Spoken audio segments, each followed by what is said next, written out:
ज्ञान the treasure में आपका स्वागत है। और हम आपको बताएंगे कि भगवान विष्णु कैसे एक राक्षसी के श्राप के कारण पत्थर बन गए थे। क्या थी वो कहानी?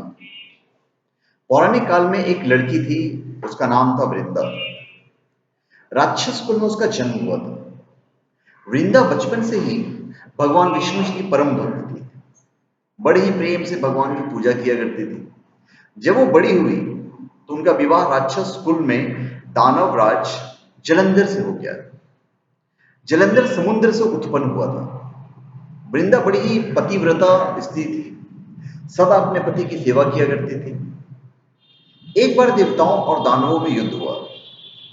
तब जलंधर युद्ध पर जाने लगा तो वृंदा ने कहा कि स्वामी, आप युद्ध पर जा रहे हैं, आप जब तक युद्ध में रहेंगे तो पूजा में बैठकर आपकी जीत के लिए अनुष्ठान करूंगी, और जब तक आप वापस नहीं आ जाते मैं अपना संकल्प नहीं छोड़ूंगी। जलंधर तो युद्ध में चले गए और वृंदा व्रत का संकल्प लेकर पूजा में बैठ गई। उनके व्रत के प्रभाव से देवता भी जलंधर को ना जीत सके, और सारे देवता जब हारने लगे तो भगवान विष्णु जी के पास गए। सबने भगवान विष्णु से प्रार्थना की तो भगवान कहने लगे कि वृंदा तो मेरी परम भक्त है, मैं उसके साथ छल नहीं कर सकता।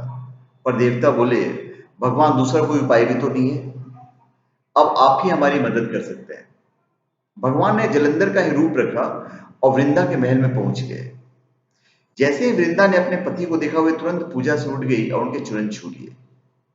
जैसे ही उनका संकल्प टूटा, युद्ध में देवताओं ने जलंधर को मार दिया और उसका सिर काटकर अलग कर दिया। उनका सिर वृंदा के महल में गिरा। तब वृंदा ने देखा कि मेरे पति का सिर तो कटा पड़ा है, तो फिर ये जो मेरे सामने खड़े हैं ये कौन है? तो उन्होंने पूछा, आप कौन हैं जिसका स्पर्श मैंने किया है?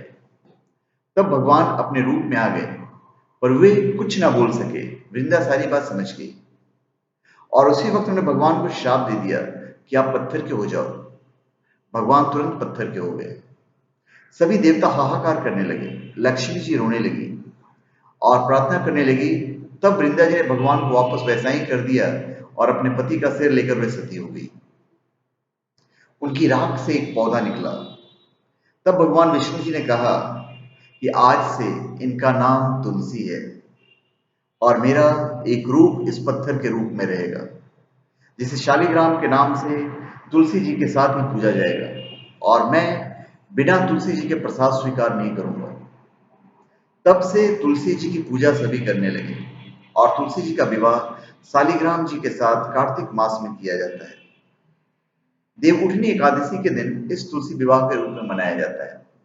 तुलसी की एक अन्य भी कथा है जिसकी वजह से भगवान शालिग्राम बन गए थे।